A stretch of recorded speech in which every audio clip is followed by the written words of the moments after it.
In this lesson, we will look at the algebra of functions when we are multiplying functions. How it would look is parentheses fg, there is no sign between f and g that tells you that you are multiplying, and that will equal f of x times g of x.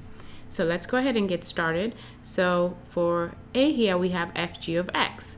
We're given f as 2x plus 3. Because it's a binomial, I need to put that in parentheses when you are multiplying in order for me to simplify.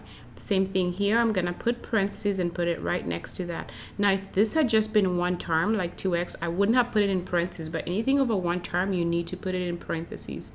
So now I just need to simplify this, and I can simplify by distributing the 2x, or what we call FOIL. 2x times 3 is 6x. 2x times negative 5x is negative 10x squared. The same way, distribute this 3. 3 times 3 is 9.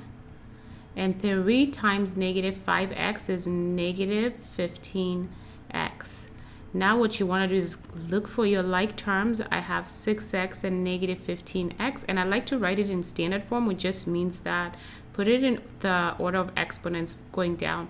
So negative 10x squared would come first.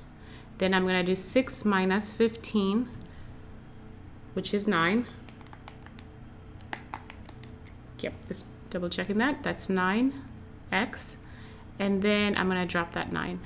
So that is as far as I can go.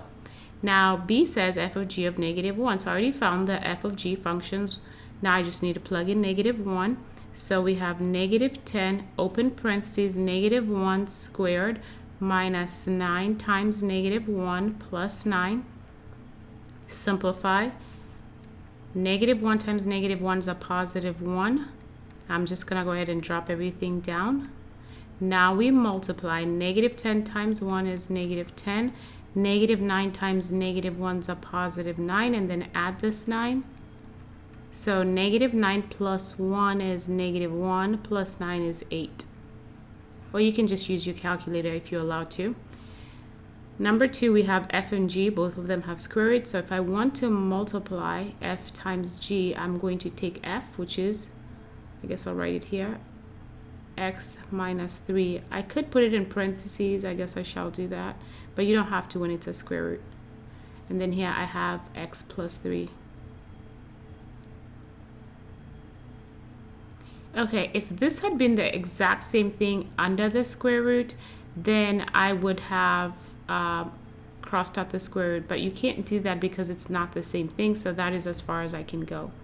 For part B, f of g of 0. So plug in 0 there. I have 0 minus 3 times 0 plus 3, the square root of. 0 minus 3 is negative 3 times square root of 3. This is not possible. You cannot just get the square root of a negative number. So right there you would stop and say no solution, because 0 is it's not in the domain of negative of a square root, because a square root cannot be a negative. So that is as far as you can go.